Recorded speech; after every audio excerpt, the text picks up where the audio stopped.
Hallelujah. You want to gather every day. ప్రతిరోజు మనం కూడుకోవడానికి ప్రయత్నించాలి. My dear church. నా ప్రియమైన సంఘమా, My dear believers. నా ప్రియమైన విశ్వాసులారా, My dear Christians. నా ప్రియమైన క్రైస్తవులారా, Church is not for one day. మందిరం అనేది కేవలం అద్భుతాల కొరకు మాత్రమే కాదు. Jesus is not for one day.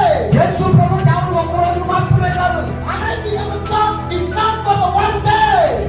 మిగతా రోజులు ఇవన్నీ కలిపి ఒక్క రోజు కొరకు మాత్రమే కాదు. Presence of the God is not for the one day. దేవుని యొక్క సన్నిధి ఒక్క రోజు మాత్రమే కాదు. The Holy Spirit is not for the one day. పరిశుద్ధాత్ముడు కేవలం ఒక్క రోజు మాత్రమే కాదు. My dear brothers and sisters. అక్కడ సోదరి సోదరులారా, అక్కడ సోదరి సోదరులారా, Salvation is not for the one day. రక్షణ అనేది ఒక్క రోజు కాదు.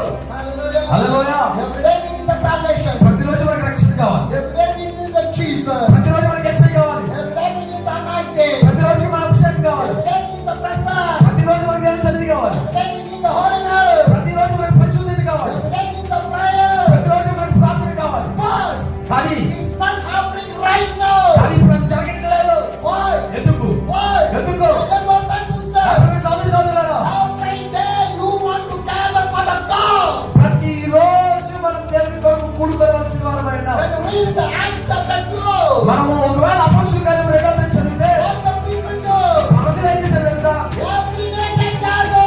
ప్రతిరోజు వారు సహవాసంగా కూడుకున్నారు. Every day they broke the bread. వారు ప్రతిరోజు రొట్టెలు ఇచ్చారు. Every day they pray. ప్రతిరోజు ప్రార్థన చేశారు. My brothers and sisters, సోదరి సోదరులారా, the days of the apostles'